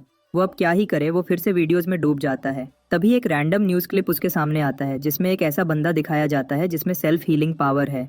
डॉक्टर्स का कहना है कि बंदा 15th फ्लोर से गिरा था और अंदर के ऑर्गन्स डैमेज होने के साथ उसकी हड्डियां टूट चुकी थी। लेकिन कुछ ही देर बाद बंदा खुद को हील करने लगता है और उसका रीजनरेशन एक्टिवेट हो जाता है। ये देखकर हान फेंग को याद आता है कि उसके पास भी तो कुछ पावर्स हैं। वो अपने हाथ पर वो ग्रीन पावर एक्टिवेट करता है और अपनी फ्रैक्चर्ड लेग को हील करने का ट्राई करता है। लेकिन ग्रीन लाइट थोड़ी देर में बिना कोई इफेक्ट किए बुझ जाती है। हन एक बार और ट्राई करता है लेकिन फिर कुछ नहीं होता। वो ये देखकर निराश हो जाता है। उसे लगता है कि ये सब एक ड्रामा था। हन सोफे पर गिरता है और थोड़ा डिप्रेस्ड लगता है। उसे एक मोमेंट के लिए लगा था कि सच में कुछ हो जाएगा। कई घंटे स्क्रॉल करने के बाद उसकी आंखें धीरे धीरे बंद होने लगती हैं और फिर वो सपनों की दुनिया में चला जाता है। उसके सपने में वो किसी ट्राइबल आउटफिट में होता है और एक ह्यूज बकरी पर राइड कर रहा होता है। सिर्फ एक नहीं, उसके पीछे पूरी गोट आर्मी उसे फॉलो कर रही होती है। दूर से देखने में ये गोट आर्मी फुल मजेस्टिक लगता है, लेकिन उसका ये फन मोड खत्म हो जाता है जब एक बकरी अचानक ब्रेक्स लगा देती है और हान फेंग उड़कर सीधा सामने गिर जाता है। वो अपने सपने में भी अपना पैर तोड़वा बैठता है।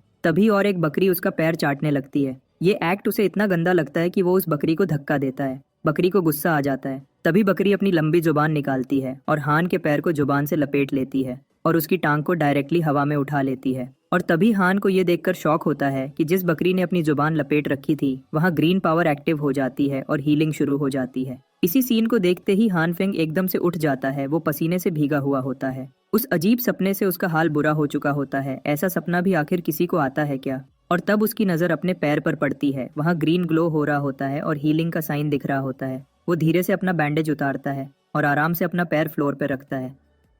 सरप्राइजिंगली उसे अब जरा सा भी दर्द नहीं होता। उसे लगता है कि उस ग्रीन लाइट ने सच में उसका पैर ठीक कर दिया है, लेकिन उस पावर ने सिर्फ तब काम किया जब वो सो गया था। और अब ये टेस्ट करने के लिए कि ये सच में काम करता है या नहीं, हान फेंग एक शार्प नाइफ उठाता है और अपनी खुद की बॉडी पर एक्सपेरिमेंट करने की सोचता है, सिर्फ ये देखने के लिए कि हीलिंग दोबारा ट्रिगर होती है या नहीं। उसका हाथ कांप रहा होता है जब वो धीरे से अपनी इंडेक्स फिंगर पर एक छोटा सा कट लगाता है, बस ये देखने के लिए कि क्या उसकी नई वाली हीलिंग एबिलिटी सच में काम करती है या बस एक चमत्कारी सपना था। हन यहाँ कंफ्यूजन में फंसा होता है, जबकि बाहर उसके पड़ोसी गुस्से में काम कर रहे होते हैं और अपनी एनर्जी किसी काम की चीज में लगा रहे होते हैं बजाय सिर्फ चैटिंग करने के। सब लोग मिलकर मेन गेट के सामने वाली स्नो हटा देते हैं। इस सब का क्रेडिट जाता है जॉन की मोटिवेशनल स्पीच को, जिसने सबको मोटिवेट किया। जॉन एक बूढ़े आदमी को भी स्पेशल शाउट आउट देता है जिसने सबसे ज्यादा काम किया। वो आदमी भी बदले में उन ट्विंस की तारीफ करता है जिन्होंने मिलकर काफी सारा काम निपटा दिया। फिर आती है सबकी फेवरेट नर्स जिनियन, जो अभी भी थोड़ी थकी हुई होती है। उसे इस बर्फ के तूफान में चलने से बहुत दिक्कत हो रही होती है। तभी ट्विंस उसकी हालत देखते हैं और तुरंत मदद के लिए हाथ बढ़ाते हैं। उसे उठाने के बाद ट्विंस वापस काम पे लग जाते हैं और उसे कहते हैं कि अगर उसे फिर से हेल्प चाहिए हो वो उन्हें बता सकती है। जॉन नोटिस करता है कि स्नोफॉल अब और तेज हो रही है, तो सबको अलर्ट करता है कि उन्हें ग्रोसरी का काम जल्दी से पूरा करना चाहिए। जो लेट हुआ वो बर्फ में फंस जाएगा। सप्लाईज की बात चल ही रही थी तो वो बूढ़ा आदमी कुछ याद करता है, लेकिन वो बताने में घबरा रहा होता है। जॉन उसे इस बारे में पूछता है और बताने के लिए फोर्स करता है। तब वो कहता है कि उसने एक रूमर सुना है, कुछ दिन पहले किसी ने एक रेजिडेंट को छोटी ट्रक से सामान ले जाते हुए देखा था। ऐसा लग रहा था जैसे वो मूव इन कर रहा हो। जॉन को लगता है कि ये तो नॉर्मल ही है, नए लोग जब शिफ्ट करते हैं तो सामान तो लाते ही हैं। लेकिन फिर बूढ़ा आदमी एक और हैरान करने वाली बात बताता है। उसने देखा था कि उस बंदे के पास काफी सारे गैस टैंक्स और एक फायर प्लेस भी था।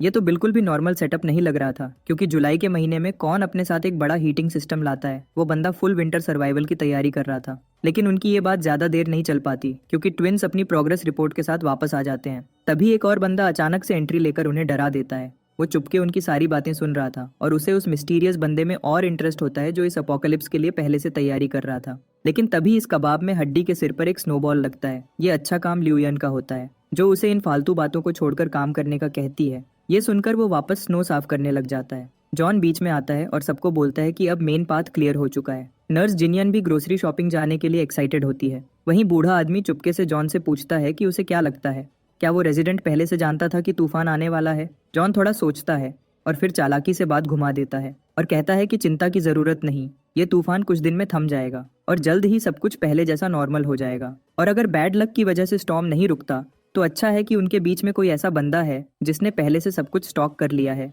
और वो सबके काम आ सकता है। इसलिए देखा जाए ये एक गुड न्यूज़ ही है, इसमें चिंता की कोई बात नहीं। जब सब लोग ग्रोसरी स्टोर की तरफ जा रहे होते हैं तभी स्नोफॉल और भी बढ़ जाता है और सब लोगों को और तेज चलने के लिए फोर्स कर देता है। वहीं दूसरी तरफ हमारे लेजी बॉय हान फेंग अभी भी अपने कोजी अपार्टमेंट में मस्त नींद में सो रहा होता है, लेकिन उसकी नींद दरवाजे पर एक नॉक से डिस्टर्ब्ड हो जाती है। बाहर से एक जानी पहचानी आवाज उसे बुला रही होती है। वो उठकर दरवाजा खोलता है तो सामने जो अपने हाथ में वो सामान लेके खड़ा होता है जो हान ने बॉस लियू से मंगवाया था। ये वही गिफ्ट था जो बॉस लियू ने प्रॉमिस किया था, क्योंकि हान की दी हुई इन्फॉर्मेशन उनके काम आई है। ली ने ये इसलिए खुद डिलीवर किया क्योंकि उसने पहले से ही सप्लाई स्टॉक कर ली थी और अब उसे सिटी में इधर उधर भागने की जरूरत नहीं थी जैसे बाकी लोग भाग रहे हैं। फिर भी हान उसका शुक्रिया अदा करता है कि उसने इस वेदर में भी उसकी चीजें लाकर दी। ली के पास एक और इंटरेस्टिंग इन्फॉर्मेशन भी थी, कुछ बातें जो अब लोगों में फैल रही थीं। कल रात किसी अननोन बंदे ने पूरी सुपरमार्केट को एक रात में खाली कर दिया जो ईस्टर्न डिस्ट्रिक्ट में थी, और जब बॉस लियू की गैंग स्नो हटाकर वहां पहुंची तो स्टोर पूरी तरह खाली था। हान फेंग ये सुनकर हैरान हुआ कि एक बड़ा सुपरमार्केट एक ही रात में खाली कैसे हो गया, लेकिन ली झूठ नहीं बोल रहा था, ये सच में हुआ था। हान फेंग को अब ये समझ आ रहा था कि इस बार कुछ और भी अजीब हो रहा है, कुछ ऐसा जो उसकी पिछली जिंदगी में नहीं हुआ था। शायद इस बार सिर्फ उसी को ही पावर्स नहीं मिली, और भी लोग हैं जो रीइंकार्नेट हुए हैं। तभी उसके ख्यालों को ली इंटरप्ट करता है और उसे गर्म कपड़े पहनने का कहता है, साथ ही अपना ख्याल रखने का कहता है, और फिर वो गुड बाय बोलता है और चला जाता है।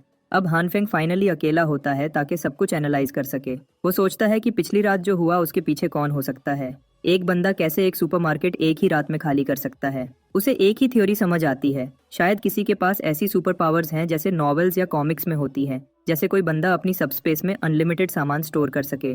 बस सवाल ये है, क्या ऐसे लोग रियलिटी में भी एग्जिस्ट कर सकते हैं? और इसका जवाब सिंपल है, जब उसके पास खुद पावर्स हैं तो दूसरे के पास भी हो सकती है। ये काफी चिंता में डालने वाली रियलिटी थी। हान फेंग के पास अब समय वेस्ट करने का ऑप्शन नहीं था। उसे अपनी पावर्स को सही तरह से स्टडी करना था ताकि अगर फ्यूचर में किसी और सुपर ह्यूमन से सामना हो तो वो उससे लड़ने के लिए रेडी हो। उसे अपनी ताकत, वीकनेसेस और लिमिट्स पता होनी चाहिए। इसलिए वो अपनी डायरी खोलता है और वो सब चीजें लिखने लगता है जो उसे अब तक अपनी पावर के बारे में समझ आई हैं। अब तक उसे पता चल चुका था कि उसकी पावर फूड के साथ रिएक्ट करती है, चाहे वो प्लांट्स हो या मीट। इस पावर की हेल्प से वो फूड को ग्रो कर सकता है, उनका साइज बढ़ा सकता है और फ्राई भी कर सकता है। उसका टेस्ट भले ही खराब होता है, लेकिन काम तो हो रहा था।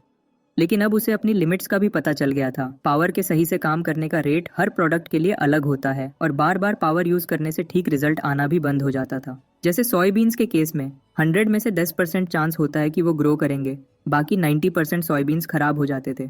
मीट के साथ तो ये चांस और भी कम होता है। हनफेंग को समझ नहीं आ रहा था कि ये सब कैसे काम करता है। तभी एक सोयाबीन जो वो टेस्ट कर रहा होता है उसके हाथ में ग्रीन स्मोक के साथ एक्सप्लोड हो जाती है और उसके बदले उसके हाथ में एक अजीब सी स्मेल वाला एक पत्थर आता है, एक सड़ा हुआ पत्थर। ये सब फेलियर्स हान को परेशान कर रहे होते हैं। फेलियर रेट बहुत ज्यादा था, इसलिए वो डिसाइड करता है कि अब समय बर्बाद नहीं करेगा और फुल फोकस के साथ ट्रेनिंग स्टार्ट करेगा। और वैसे भी किसी भी स्किल को सीखने का बेस्ट तरीका होता है उसे प्रैक्टिस करना, इसलिए हान मेहनत करने में लग जाता है और रात तक लगा रहता है। और आखिरकार उसकी मेहनत रंग लाती है। उसके हाथ में फाइनली एक फ्रेश जिंदा सोयाबीन प्लांट होता है जो पूरी तरह से रेडी होता है। ये अचीव करना आसान नहीं था। इतनी मेहनत करने के बाद उसकी पूरी बॉडी पसीने से भीग चुकी थी और वो लिटरली अपने अपार्टमेंट के लिए एक हीटर बन चुका था। लेकिन उसके बदले उसने एक बड़ी डिस्कवरी की थी। उसे अपनी पावर की कुछ रूल्स समझ आ गए थे जो सक्सेस रेट को इम्प्रूव कर सकते हैं। वो समझ गया कि ग्रीन लाइट एनर्जी एक जैसी नहीं होती। हर प्रोडक्ट के लिए उसे अलग समय तक अप्लाई करना पड़ता है और वो समय उस प्रोडक्ट के न्यूट्रिशन लेवल पर डिपेंड करता है। जैसे नेचुरली कुछ पौधे जल्दी उग जाते हैं और कुछ प्लांट सालों बाद जाके फल देते हैं। अगर कम समय तक पावर अप्लाई किया या ज्यादा अप्लाई किया तो वो प्रोडक्ट फेल हो जाता है और एक पत्थर में बदल जाता है। इसका मतलब हर आइटम का एक स्पेसिफिक कुकिंग टाइम है जिसमें वो ग्रो कर सकता है। ये सब देखकर हान को कुछ याद आता है। वो एक पुराना म्यूजिक डांस रिदम गेम जिसमें बीट के साथ साथ परफेक्ट टाइमिंग पर सही बटन प्रेस करना होता था ताकि सही से डांस कर सकें। हो सकता है कि ग्रीन एनर्जी को भी इस तरह कंट्रोल कर सकते हैं, जैसे गेम में अप डाउन लेफ्ट राइट होता था, वैसे शायद इस पावर को भी अप डाउन करके यूज किया जा सकता है ताकि नुकसान न हो। और हर सेकंड में उस एनर्जी के बढ़ने का लेवल ठीक होना चाहिए और तब तक बढ़ाना है जब तक उस पॉइंट तक एनर्जी बढ़ न जाए जहां वो सही से काम करेगी। अगर टाइमिंग सही हो तो हर सोयाबीन प्लांट बन जाता है और ऐसे ही वो पावर का सही यूज करना सीख जाता है। प्लांट्स पर एक्सपेरिमेंट करने के बाद हान फेंग ने मीट पर एक्सपेरिमेंट करना शुरू किया। मीट उन सब्जियों से काफी डिफरेंट होता है। अगर मैजिक प्रोसेस में थोड़ी सी भी गलती हो जाए तो मीट का हाल एक गंदे काले मटेरियल जैसा हो जाता है। लेकिन हान का मानना था कि मीट को ट्रांसफॉर्म करने के रूल्स भी प्लांट वाले जैसे ही होने चाहिए। सबसे पहला काम था ये समझना कि मीट को कितनी एनर्जी चाहिए। सब कुछ प्लान के मुताबिक चल रहा था, लेकिन फिर एक प्रॉब्लम आई। चिकन लेग पहले जैसे ही फट गया और फिर से एक ब्लैक लिक्विड जैसा बन गया। लगता है कि मीट पर सही से पावर यूज करने में काफी टाइम लगने वाला है। हान फेंग बार बार ट्राई करता रहा और हर बार फेल होता गया। चिकन लेग्स एक के बाद एक ब्लास्ट कर रहे थे। ये फेल होने का सिलसिला रुकने का नाम ही नहीं ले रहा था। आखिर हान का सब्र खत्म हो गया। उसने गुस्से में गालियां चिल्लाना शुरू कर दिया। वो इस स्किल की डिफिकल्टी लेवल से तंग आ चुका था। लेकिन हान फिंग ऐसा इंसान नहीं था जो हार मान लेता है। बाहर स्नोफॉल और भी ज्यादा हो रही है, टेम्परेचर और नीचे गिर रहा है, मगर हान अपनी प्रैक्टिस में जी जान लगा रहा है। उसके किचन में हर जगह उसके एक्सपेरिमेंट्स फेल होने के निशान थे। और फिर आया वो फाइनल मोमेंट जबकि उसके पास आखिरी चिकन लेग बचा है। हन अब थक चुका था और ये ट्राई भी वैसे ही कर रहा था जैसे पहली की थी। उसके फेस पर कोई एक्सप्रेशन नहीं था और वो उम्मीद भी छोड़ चुका था। Up down left right red green powers का गेम चल रहा था। ये सब उसे किसी कॉम्प्लेक्स मिनी गेम जैसा लग रहा था। जैसे ही वो गलती करता था पूरा प्रोसेस दोबारा स्टार्ट करना पड़ता था। उसे बहुत ज्यादा स्ट्रेस हो रहा था। लेकिन इस बार हान फिंग फाइनली जीत गया था और वो चिकन लेग ग्रो होके डायनासोर साइज का बन गया था। एक हल्की सी स्माइल के साथ हान ने कहा कि इतना तो बनता था। वो काफी थक चुका था लेकिन फिर खुश होकर जमीन पर गिर गया। आखिर उसने मीट पर पावर यूज करने का तरीका ढूंढ ही लिया था। बाहर का मौसम दिन ब दिन और भी खराब होता जा रहा था। न्यूज ने बताया कि आज जुलाई 17 को इस स्नोस्टॉर्म का तीसरा दिन है। पूरे मुल्क में एक जैसे हालात हैं। लग रहा था इंसानियत एक ऐसे तूफान का सामना कर रही है जो हजारों सालों में एक बार आता है और इंसानियत को 90% तक खत्म कर देता है। सिटी की अथॉरिटीज जैसे पुलिस और फायर फाइटर्स एक्टिवली मदद करने की कोशिश कर रही थी और शहरियों की बेसिक नीड्स पूरी करने के लिए भाग दौड़ कर रही थी। ये न्यूज सुनते हुए साथ हान फेंग अगले दिन उठता है। वो ये सब 1000 बार सुन चुका था। स्नो की वार्निंग्स, झूठे प्रोमिसेस। पहले न्यूज में आता है कि स्नोफॉल ने ट्रांसपोर्ट, इलेक्ट्रिसिटी और इंटरनेट को तबाह कर दिया है और फिर कहते हैं सब कुछ ठीक हो जाएगा और थोड़ा सब्र करने का कहते हैं। फिर झूठा दिलासा देते हैं कि सप्लाईज बस आने ही वाली हैं। न्यूज एंकर सबसे आखिर में ये एडवाइस देती है कि सबको घर के अंदर रहना होगा और किसी भी सूरत बाहर नहीं निकलना। हान फेंग के लिए ये सब पुरानी बात थी। वो ये सब कुछ अपनी पास्ट लाइफ में ऑलरेडी देख चुका था। तभी उसके फोन पर एक नोटिफिकेशन आता है, फिर एक और, फिर और भी। हान फेंग देखता है कि ये सब उनके अपार्टमेंट बिल्डिंग के ग्रुप चैट के मैसेजेस हैं। लोग फिर से शोर मचा रहे हैं और वो भी खुद को रोक नहीं पाता और ग्रुप चैट में इन्वॉल्व हो जाता है। उनकी डिस्कशन का लेवल ही कुछ और था। सब मॉर्निंग न्यूज के बारे में बात कर रहे थे। कुछ लोग रेस्क्यू टीम के आने पर भरोसा कर रहे थे। कुछ लोग इसे बकवास कहकर अपनी सर्वाइवल की प्लानिंग कर रहे थे। बस एक एवेटार सबसे अलग था और वो सबसे डायरेक्टली पूछ रहा था कि क्या तुम लोग सच में मान रहे हो जो टीवी पे दिखाया जा रहा है वो सच है। वो था अंकल लियू और उसका कहना था कि टीवी वाले जो बोल रहे हैं उस पर यकीन करना बेवकूफी है।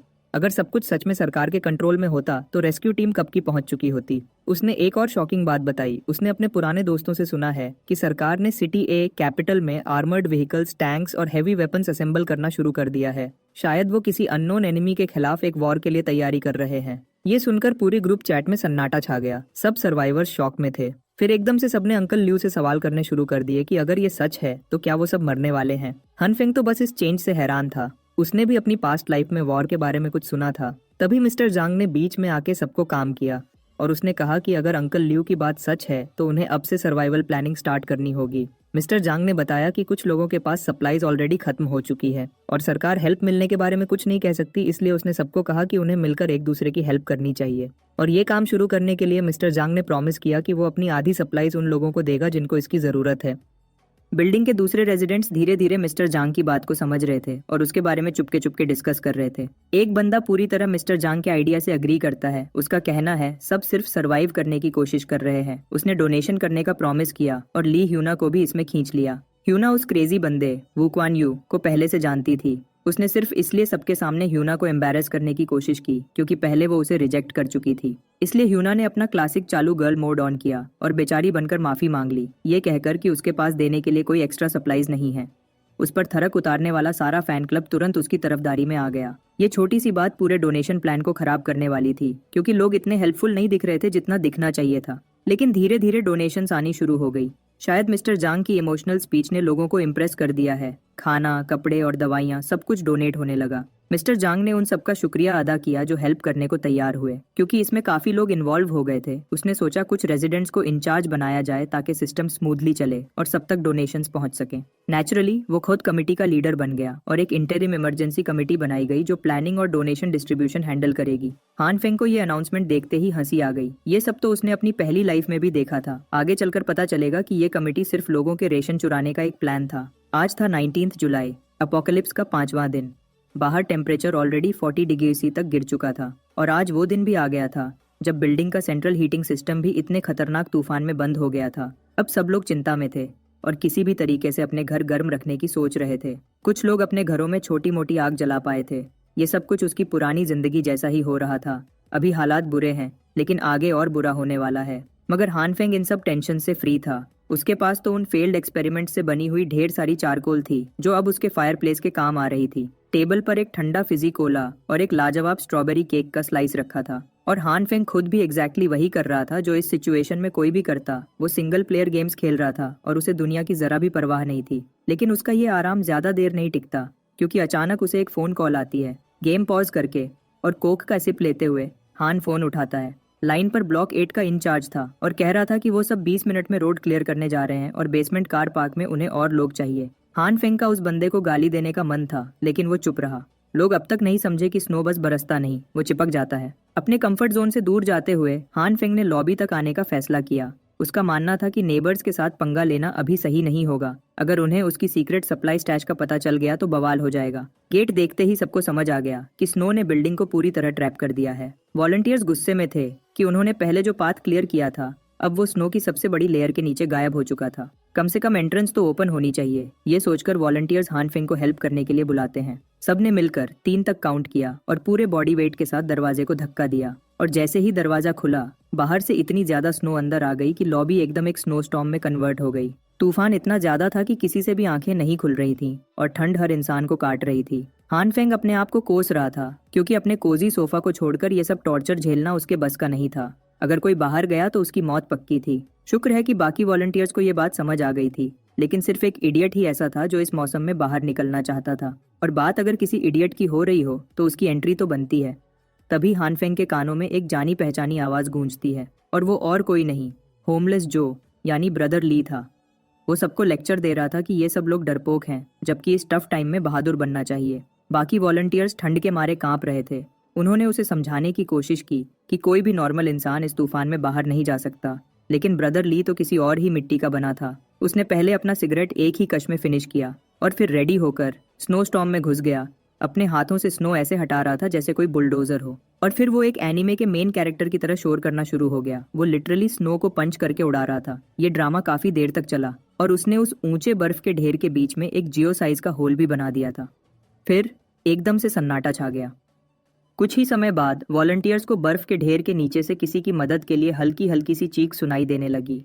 सब ने मिलकर होमलेस जो को स्नो के नीचे से खींचकर निकाला। उसका चेहरा ठंड और बर्फ में दबने की वजह से बिल्कुल नीला पड़ गया था। सब ने फाइनली डिसाइड किया कि अब बाहर जाना प्रैक्टिकली इम्पॉसिबल है, इसलिए उन्होंने गेट दोबारा बंद कर दिया। हानफेंग तुरंत ली के पास भागा, ये चेक करने के लिए कि वो ठीक तो है या नहीं। उसने सबको सजेस्ट किया कि उन्हें अब कार पार्किंग में चलना चाहिए, जहां अटेंडेंस लगाने वाले बंदे को ढूंढा जा सके।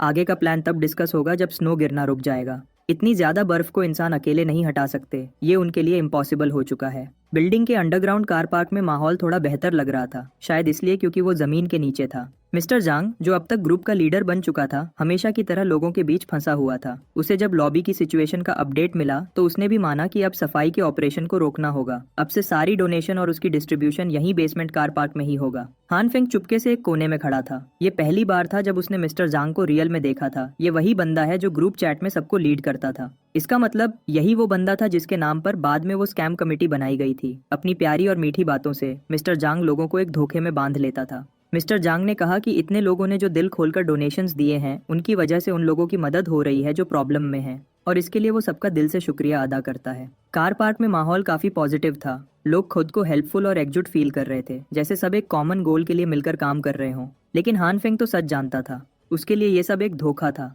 जब तूफान और ज्यादा बढ़ गया तो यही लोग अपने डोनेट किए गए रिसोर्सेज पर पछताएंगे। ब्रदर ली, जो अभी भी ठंड से कांप रहा था, उसने हानफेंग को गुड बाय कहा और ऊपर चला गया। हानफेंग की नजर कार पार्क में एक जाने पहचाने चेहरे पर पड़ती है। वो वही नर्स थी जिससे वो हॉस्पिटल में अपनी टूटी हुई टांग का इलाज कराते समय मिला था। उसने एक क्यूट सी विंटर जैकेट पहनी हुई थी और हाथों में कुछ बॉक्सेस उठाए अजीब तरह से रश से गुजरते हुए चल रही थी।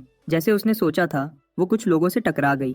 अगर हानफेंग टाइम पर रिएक्ट न करता तो वो सीधा जमीन पर गिर जाती, लेकिन हान ने तुरंत उसे और उसके बॉक्सेस को संभाल लिया और पूछा कि सब ठीक है। नर्स ने आंखें खोलकर उसे थैंक यू बोला और फिर उसे पहचान गई। ये तो वही बंदा था जो हॉस्पिटल में मिला था। लेकिन फिर उसे याद आया कि हानफेंग का पैर तो फ्रैक्चर हुआ था, तो उसने एक गिरती लड़की को कैसे कैच कर रहा है। हानफेंग एक सेकंड के लिए नर्वस हो गया। उसने अचानक इस सिचुएशन में सोचे बिना एक्शन ले लिया था। वो थोड़ा अटक कर बोला कि बचपन से उसकी हीलिंग स्पीड काफी फास्ट रही है, लेकिन उसके बॉडी लैंग्वेज से ये सब झूठ लग रहा था। लेकिन खुशकिस्मती से नर्स काफी सिंपल थी, उसने उसकी बात पे यकीन कर लिया और कुछ भी शक नहीं किया, बल्कि उसकी रिकवरी स्पीड से इम्प्रेस हो गई। हानफेंग ने ऑफर किया कि वो उसके बॉक्सेस उठाने में हेल्प करना चाहता है। पहले तो नर्स ने मना किया और बोला कि बॉक्सेस काफ़ी हैवी हैं, लेकिन हान ने इंसिस्ट किया और थोड़ा कन्विंस करने के बाद उसने हान को बॉक्सेस दे दिए। बॉक्सेस हाथ में आते ही हानफेंग शॉक्ड रह गया, क्योंकि ये तो सच में काफ़ी ज़्यादा भारी थे। उसने सोचते हुए पूछा कि आखिर इसमें है क्या। नर्स ने बताया कि ये ज़्यादातर मेडिकल सप्लाईज हैं जो वो डोनेट कर रही है। और हाँ, उसने एक्सेप्ट किया कि ये थोड़ा हैवी तो है, लेकिन वो इसे डोनेशन पॉइंट तक खुद भी ले जा सकती थी। लेकिन हानफेंग तो ऑलरेडी उसकी ब्यूटी और काइंडनेस में डूब चुका था।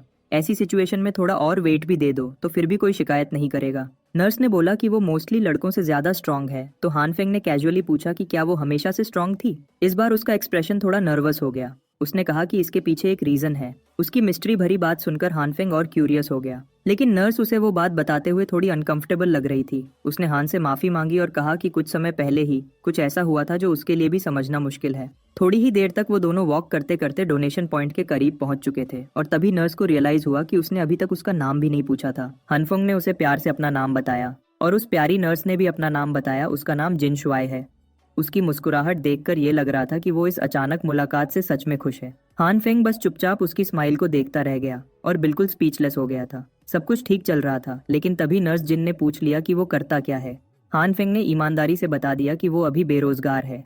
यानी फिनिश लाइन पर आकर उसने अपना सारा ऑरा बिगाड़ दिया। लेकिन फिर अचानक ही एक बदतमीज बंदा साथ से गुजरा और नर्स जिन को धक्का देकर उसने उसका बैलेंस बिगाड़ दिया। जिन संभलने की कोशिश करती है, लेकिन गिरते गिरते वो सीधा हानफेंग पर गिर जाती है। वही एक था जिसे वो पकड़ सकती थी, और इस चक्कर में उसकी सॉफ्ट चेस्ट हानफेंग के बाजू से लग जाती है। ऑरा जीरो होने के बाद भी हानफेंग ने वो पल चुपके से एंजॉय किया, लेकिन नर्स जिन ने तुरंत खुद को संभाला और हान से माफी मांगी। हानफेंग ने भी कैजुअली बोला कि उसे कोई प्रॉब्लम नहीं। ये सब उनकी दोस्ती का परफेक्ट स्टार्ट हो सकता था अगर ली ह्यूना वहां न टपकती। वो किसी नींद में चलने वाले ज़ॉम्बी जैसी लग रही थी। भूख और ठंड ने उसका बुरा हाल कर रखा था। किसी गंदे पैरासाइट की तरह उस बेवफा ने हानफेंग के साथ चिपकने की कोशिश की और जानबूझकर अपना सीना उसके हाथ से रगड़ दिया और फिर पूछा कि ये पिंक बालों वाली लड़की कौन है, क्या वो हान की फ्रेंड है। ये देखकर नर्स जिन अजीब फील करते हुए तुरंत हानफेंग के हाथ से बॉक्सेस ले लेती है। वो बस अपनी डोनेशन कंप्लीट करना चाहती थी और दो फ्रेंड्स के बीच नहीं आना चाहती थी। हानफेंग ने पूछा कि ह्यूना नीचे क्या कर रही है, लेकिन उसकी नज़र जिन शुआई पर ही टिकी हुई थी, जो अब जल्दी से डोनेशन पॉइंट की तरफ जा रही थी। ह्यूना ने जवाब दिया कि वो बस कुछ सप्लाईज लेने आई थी और हानफेंग का हाल पूछने आई थी, क्योंकि वो काफी समय से एक्टिव नहीं था। हानफेंग ने सिर खुजाया और कैजुअली बोला कि वो मैसेज भेजने ही वाला था। ह्यूना ने उसे झूठा कह दिया, क्योंकि वो तो दूसरी लड़की के साथ अच्छे मूड में गपशप कर रहा था। फिर उसने डायरेक्टली पूछा क्या उसके पास एक्स्ट्रा खाना है। ह्यूना ने बताया कि उसका स्टॉक खत्म होने वाला है और उसने सोचा कि क्या हानफेंग कुछ शेयर कर सकता है। हानफेंग को गुस्सा नहीं आया, बल्कि उसके फेस पर एक शैतानी स्माइल आई। फिर वो और अपनी बात में प्यार की जगह सख्ती डालकर बोला कि उसके पास भी कुछ खास नहीं बचा, लेकिन अगर कोई मैसेज का जवाब दे तो शायद वो उसे कुछ दे सकता है। फिर फुल कॉन्फिडेंट मोड में आके उसने ह्यूना की कमर पकड़ी और सीधा पूछ लिया कि वो कुछ दिन उसके साथ उसके घर पर रहना पसंद करेगी। अचानक से हान का इतना कॉन्फिडेंट वर्जन देखकर ह्यूना एक सेकंड के लिए हिल गई और उसका चेहरा का एक्सप्रेशन ही बदल गया। उसने हानफेंग को थोड़ा दूर पुश किया और मुस्कुराकर बोला कि अगर बात करनी है तो ऑनलाइन भी हो सकती है। इस बात को सीधा रिजेक्शन समझकर हानफेंग वापस मुड़ गया, अपने घर की तरफ चल दिया। लेकिन चिंता में डूबी हुई ह्यूना ने उसका हाथ पकड़ लिया और रुकने का कहा। उसने बोला कि हानफेंग बहुत बदल गया है। उसने ये भी कहा कि उसकी फीलिंग्स हमेशा हान के लिए सच्ची थीं। साथ ही बहुत इनोसेंट पपी आइज बनाकर ह्यूना ने कहा कि वो नहीं चाहती कि लोग समझें कि वो सिर्फ पैसे के लिए हानफेंग के साथ है, इसलिए उसे सीरियस होने के लिए थोड़ा और समय चाहिए। हानफेंग ने ब्लश करते हुए उसकी बात सुनी, लेकिन तभी उसने खुद को कंट्रोल कर लिया।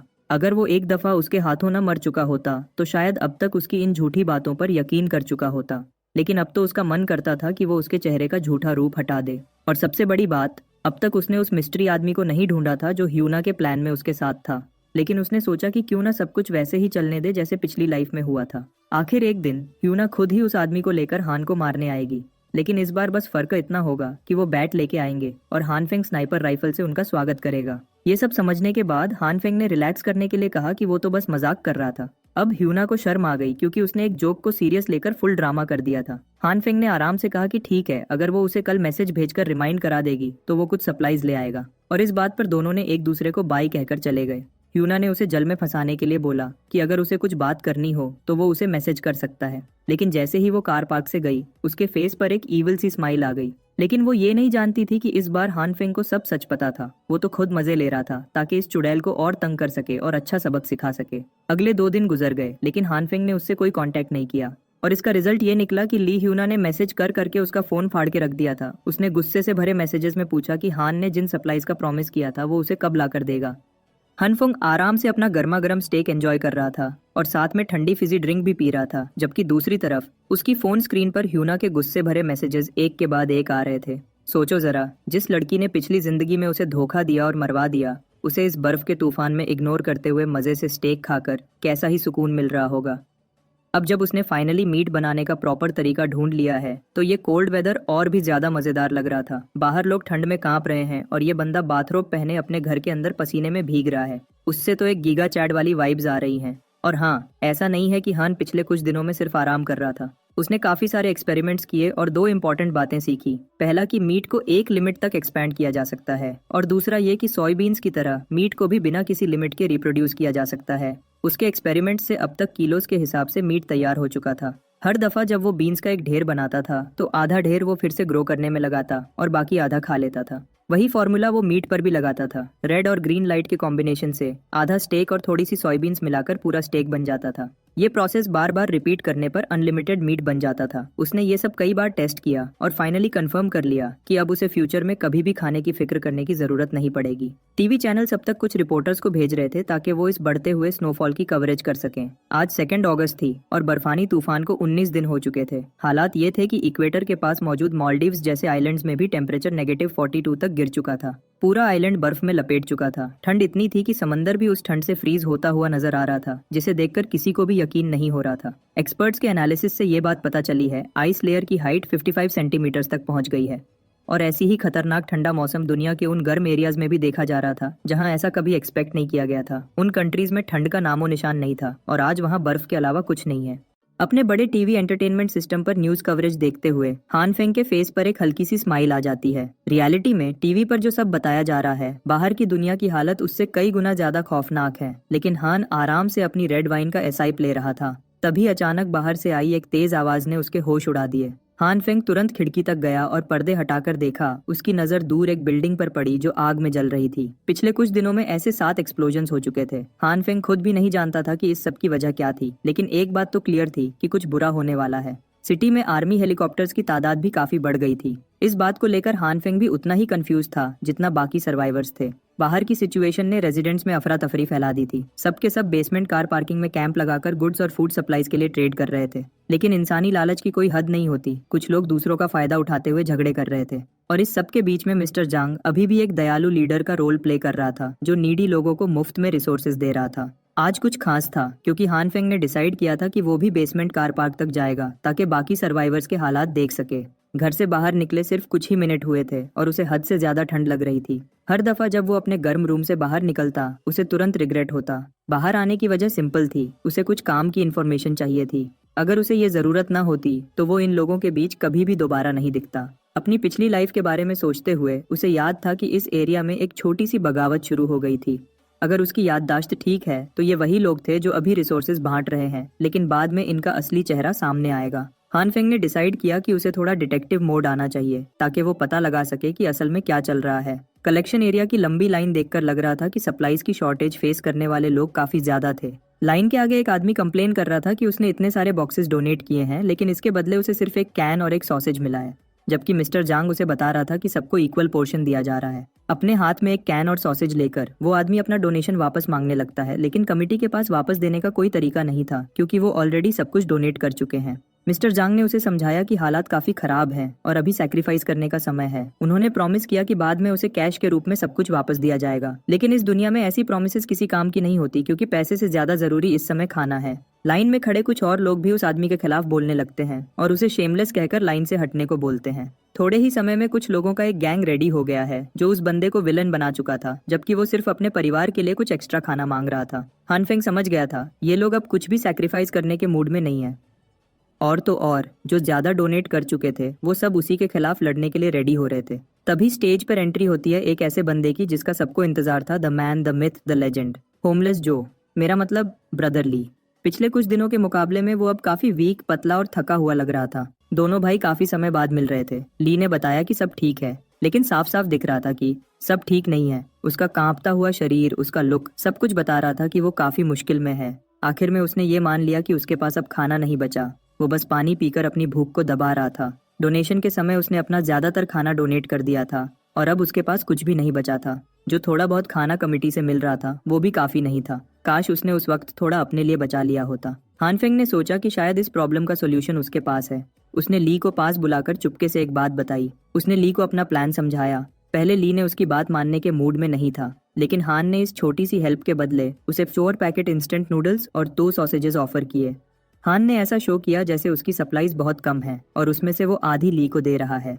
उसका प्लान था कि वो ली को यूज करके सारी इन्फॉर्मेशन हासिल कर सकता है और उसके बदले वो उसे कुछ खाना देगा। ली ने समझा कि उसका छोटा भाई उसकी हेल्प करने के लिए बस एक बहाना बना रहा है। उसकी आंखों में आंसू आ जाते हैं। उसने प्रॉमिस किया कि वो ये एहसान कभी नहीं भूलेगा। ली ने हान के कंधे पकड़कर बोला कि ये काम उसके लिए कुछ भी नहीं है और वो खुद उसके घर आकर खाना ले लिया करेगा, लेकिन सबसे पहले उसका पेट भरना जरूरी था, तो वो खुद खाने की लाइन में लग जाता है। हानफेंग इस बात से खुश था कि सिर्फ कुछ नूडल्स और सॉसेजेस के बदले में उसे सारी अपडेट्स और इन्फॉर्मेशन मिल जाया करेगी। अब उसे खुद नीचे नहीं आना पड़ेगा। उसे ली के लिए थोड़ा बुरा जरूर लग रहा था, लेकिन अगर बात सोफा पर रिलैक्स करके गेम खेलने और खाना खाने की हो तो फिर दूसरों की प्रॉब्लम्स में पड़ना इतना इंपॉर्टेंट नहीं होता। चिल करते हुए कोई किसी के बारे में नहीं सोचता। हानफोंग का ये बेसमेंट का ट्रिप ऑलमोस्ट परफेक्ट होता अगर उसे वहां एक और जाना पहचाना चेहरा न दिख जाता। अपना नाम सुनते ही जैसे ही उसने मुंह घुमाया, अगली चीज जो उसने फील की वो एक जोरदार